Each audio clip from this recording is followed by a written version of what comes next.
नमस्ते बच्चों, आज हम इस वीडियो के माध्यम से हिंदी भाषा की लिपि यानी देवनागरी लिपि की एक सूक्ष्म वैज्ञानिकता पर चर्चा करेंगे, जो अक्सर हम शिक्षक अपने वर्ग कक्ष में नहीं करते हैं या इसकी चर्चा करना उतना ज़रूरी नहीं समझते हैं।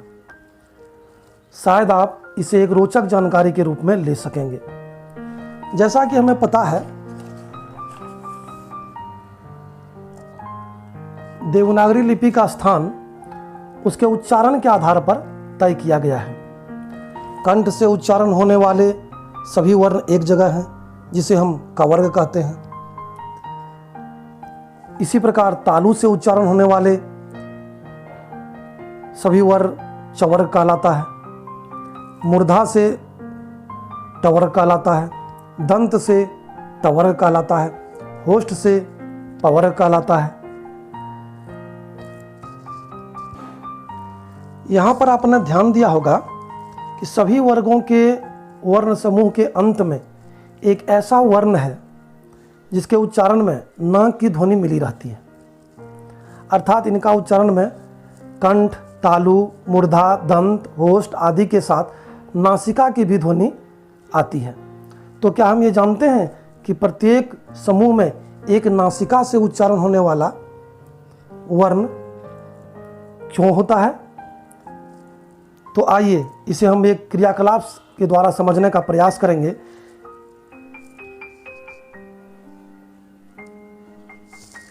ये मैंने कुछ शब्द लिख रखे हैं, इसे ध्यान से देखें।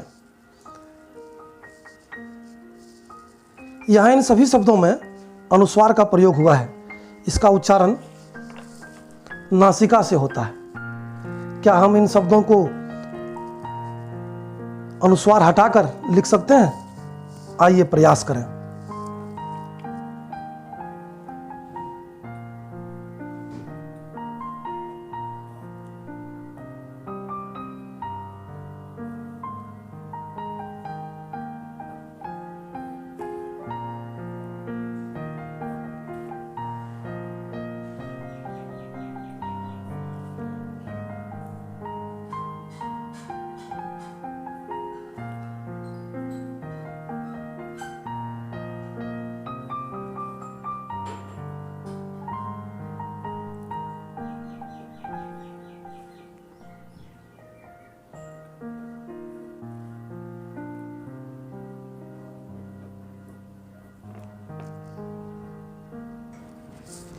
क्या आपको ये सभी शब्दों का वर्तनी शुद्ध लग रहा है? शायद नहीं। क्या आप इसे शुद्ध शुद्ध से लिख सकते हैं? आइए एक बार और हम प्रयास करते हैं।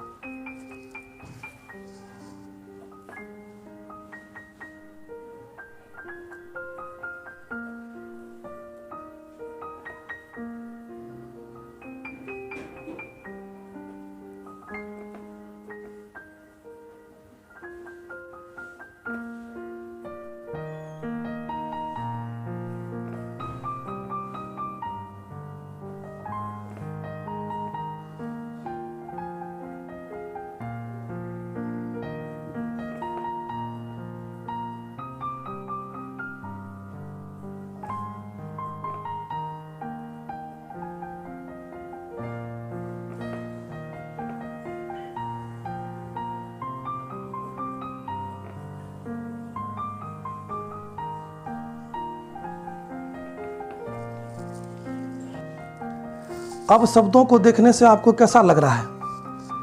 क्या ये शुद्ध है? यदि हाँ, तो ऐसा क्यों? एक ही प्रकार के अनुस्वार को हटाने के लिए अलग अलग शब्दों में हमने अलग अलग नासिका वाले वर्णों का प्रयोग क्यों किया? यही हम देवनागरी लिपि की वैज्ञानिकता के बारे में समझेंगे और यही इस लिपि की खूबसूरती है। हम अगर शब्दों पर ध्यान देंगे तो पता चलेगा कि नासिका वाले वर्ण तथा उसके तुरंत बाद वाला वर्ण एक ही वर्ग के हैं।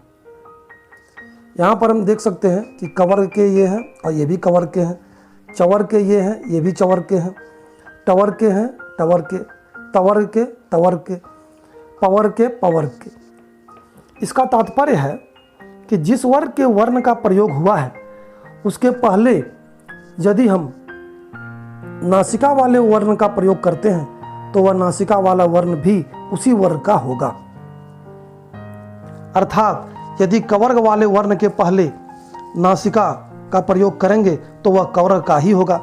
ठीक उसी प्रकार चवर्ग वाले वर्ण के पहले नासिका का प्रयोग करेंगे तो वह चवर्ग का ही होगा। टवर्ग में टवर्ग का ही होगा, तवर्ग में तवर्ग का ही होगा। हम उदाहरण स्वरूप कुछ शब्द देख सकते हैं। पंखा पंखा, लंका लंका, शंका शंका, गंगा गंगा। इस प्रकार हम उदाहरण से के लिए बहुत सारे शब्दों का कलेक्शन किया है। आप भी अपने स्तर से शब्दकोश में या अपने किताब में इस तरह के शब्दों को खोज सकते हैं और देख सकते हैं। हम देखेंगे कि जिस वर्ग का वर्ण है उसके पहले उसी वर्ग का नासिका वाला वर्ण है। तो बच्चों कैसा लगा, है ना ये रोचक?